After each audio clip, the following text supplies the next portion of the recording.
How to Make Friends and Influence People by Dale Carnegie.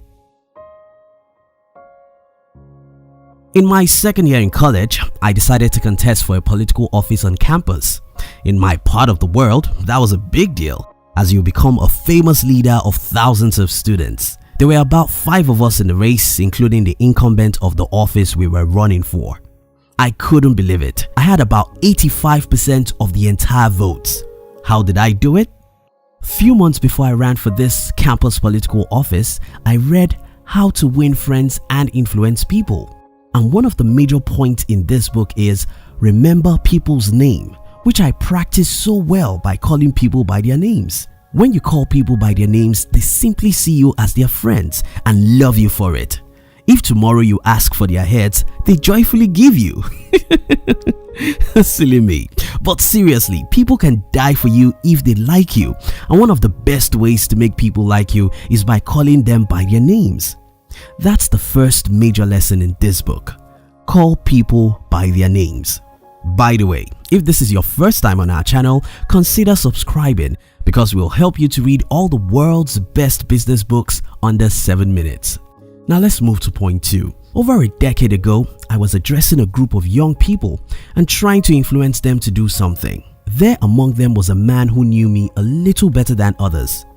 For him to demonstrate that he truly knew me, he announced to other young people around him that I was not just good at public speaking, but a magician who was using black power to speak and convince people.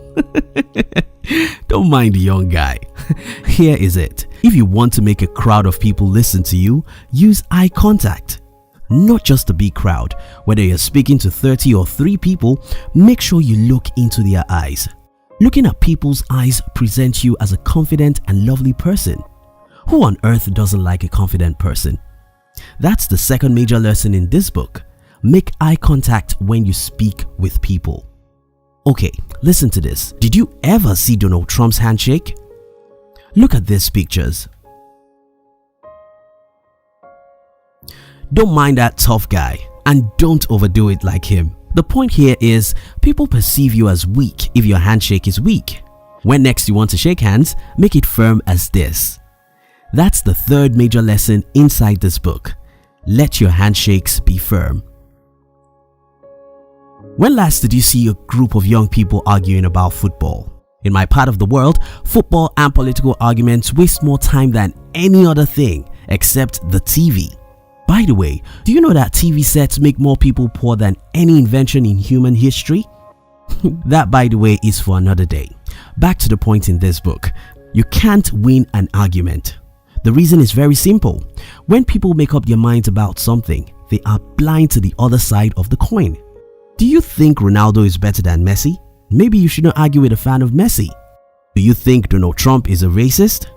Maybe you shouldn't argue with a racist like him. The best you can get from the argument is bitterness and hatred. Now, you remember the last time you hated someone after a hot argument, right? Don't do it again. Discuss, don't argue. Before I share the 5th major lesson in this book, let me remind you that this video may be of value to some of your friends on social media. Why wouldn't you share it with them? Also, don't forget to subscribe to our channel and turn on the notification because we'll help you to read all the best books in the world under 7 minutes. Thank you for joining us. Now to the 5th major lesson. Over the years, I've made it my habit to appreciate my team and employees, even for small, excellent performance or behavior, thanks to Dale Carnegie. You see, we all love to be appreciated, and in return, we are willing to do more of what we receive appreciation for. You want your kids to do more of something? Maybe you should appreciate them for doing a little of it. You want your wife to do more of something? I suggest you appreciate her for doing even a little of it. You need to bribe your employer or team to do something? Why waste money when you can use appreciation? Don't mind silly me, but you get the point, don't you? No one loves to be criticized, so if you need to criticize anyone, maybe you should make it private or appreciate his good deeds before you point your dirty fingers at him.